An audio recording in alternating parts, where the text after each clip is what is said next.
수족구병은 손과 발, 입안에 물집이 잡히고 고열을 동반하는 전염병인데요. 주로 5살 미만 아이들에게 집중되는 질환입니다. 뉴스엔 이 사람 이상현 소아청소년과 전문의를 만나 수족구병의 치료 예방법을 들어봅니다. 네, 과장님 안녕하세요. 이 어린이집이나 또 유치원, 학교에서 단체 활동하는 이 어린이나 아기들, 이 감염병에 대한 우려가 상당히 높은데 그중에서도 이 수족구병이라는 게 있습니다. 이 수족구병, 구체적으로 어떤 시기에 어떻게 발병을 하고 어떤 증상을 보이는지 설명해 주시죠. 장바이러스 계통이 일으키는 바이러스성 질환입니다. 대개 콕사키 A16이 수족구병을 일으키지만 엔테로바이러스 71이나 기타 여러 종류의 다른 바이러스도 일으킬 수 있으므로 한 번 걸렸다고 수족구병이 다시 안 걸리는 것은 아닙니다. 수족구는 접촉에 의해서 전염이 됩니다. 공기로 전염되기도 하지만 대개의 경우는 감기와 마찬가지로 아이들의 손과 입을 통해서 바이러스가 몸에 들어가게 됩니다. 장난감을 통해서 옮기기도 하고 다른 아이가 방바닥에 흘린 침을 손에 묻혀 입에 가져가도 걸릴 수 있습니다. 주로 여름과 가을철에 보육시설이나 유치원 등 어린이가 많이 모인 곳에서 급속히 확산되는 경향이 있으나 사계절 모두 발생할 수 있습니다. 증상은 수족구병이라는 이름 그대로 손과 발과 입안에 물집이 잡히는 병입니다. 무릎이나 엉덩이에 물집이 잡히기도 하고 열이 나는 것이 특징 중에 하나입니다. 네, 이 말씀하신 이 수족구병, 비슷한 어떤 질환들도 많은 것 같아요. 정확하게 수족구병이라고 판단하는 기준과 또 이 근거가 있다면 말씀을 해주시죠. 수족구병은 나타나는 증상 및 증세가 매우 특이하여 대부분은 검사 없이 손과 발과 입안의 물집, 발열 등 임상적으로 진단하게 됩니다. 수족구는 물집이 잡히기 전부터 전염이 되는데 물집이 잡힌 후 일주일 후부터는 전염성이 떨어지지만 수주일간은 전염이 가능합니다.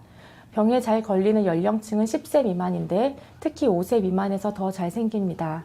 아주 드물게 보호자와 아이가 같이 수족구병에 걸리는 경우도 있습니다. 하지만 입안에 물집이 생겼다고 전부 수족구는 아닙니다. 수족구병과 구별해야 하는 병은 몇 가지가 있습니다. 주로 입주위나 입안에 물집이나 궤양이 생기는 병들인데 병마다의 특징으로 구별이 쉬운 경우도 있으나 어려운 경우도 있습니다. 먼저 헤르판지나라는 병은 수족구병을 일으킨 것과 같은 콕사키 바이러스나 장바이러스의 일종인 에코바이러스에 의해 생기는데 수족구병과 다른 점은 손과 발의 피부 발진이 없이 입 안의 뒤쪽, 즉 입 천장이나 목젖이 있는 인두 부위에 물집이 생기면서 궤양으로 발전합니다. 또한 수족구병보다는 열이 높으며 약간 더 힘들어하는 경우가 많습니다. 이 경우에는 수족구와 같은 병으로 생각해서 격리를 하는 것이 좋겠습니다. 장 바이러스와는 다른 헤르페스 바이러스에 의한 잇몸 구내염이 있는데 이 병도 입안에 물집이 잡히고 궤양이 생깁니다. 그러나 수족구병에 비해 입 주위에 물집이 더 많이 생기며 고열이 날 수 있고 많이 아파합니다. 이 경우에는 혀, 뺨, 구강 점막의 궤양이 가장 흔하게 발생됩니다. 수족구병에 걸렸을 때 어떻게 치료를 하는지 또 이 환자들이 주의해야 될 점은 무엇인지 말씀해 주시죠. 수족구병의 근본적인 치료는 없으며 증상을 줄이는 치료를 하고 있습니다. 입안에 궤양이 생기기 때문에 통증이 동반되고 먹는 양이 급격히 줄어 탈수가 동반될 수 있습니다. 따라서 적절한 수분 공급이 반드시 필요하게 되는데 이때 뜨거운 것보다는 차가운 물이나 음료수가 더 좋습니다. 매운 음식이나 신 음식 등 자극이 있는 음식은 입안의 통증이 심해질 수 있어서 가능한 피하는 것이 좋겠습니다. 먹는 양이 줄어 탈수가 심하면 병원에서 수액 공급을 받아야 합니다. 심한 탈수가 생기면 소변량과 소변 횟수가 급격히 감소하고 울어도 눈물이 나지 않으며 혀와 입술이 마르며 피부 탄력이 저하될 수 있습니다. 열이 나면 미지근한 물로 몸을 닦아주거나 해열제로 열을 식히고 입의 통증을 감소시키기 위해서는 진통제를 먹일 수 있습니다. 통증으로 음식을 넘기기 힘들어하고 침을 많이 흘리는 등 음식 섭취량이 많이 감소된 경우는 스프레이 형식의 진통제를 입안에 직접 뿌리는 것도 한 가지 방법입니다.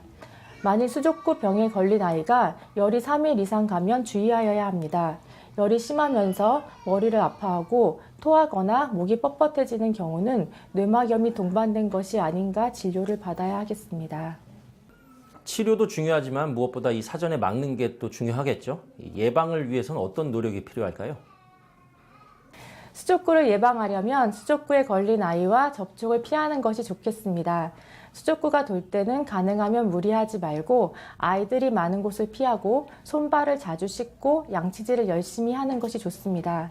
피치 못할 사정으로 수족구에 걸린 아이와 같이 있게 되면 손을 잘 씻게 하고 손을 입에 넣지 못하게 하는 것이 좋습니다. 아이들이 화장실에서 이를 본 후에는 반드시 손을 씻게 해야 하고 같이 사용하는 장난감은 물로 자주 헹구어 주어야 합니다. 가능하다면 아이가 입으로 물었거나 침을 묻힌 장난감을 다른 아이가 가지고 놀지 않게 주의를 해야 합니다. 그리고 수족구에 걸린 아이와 접촉한 어른은 다른 아이를 만질 때 손을 씻어야 전염을 줄일 수 있습니다. 아이의 기저귀를 갈거나 음식을 준비할 때는 반드시 손을 씻고 그리고 단체 생활을 하는 곳에서는 위생에 더욱 신경을 써야 합니다.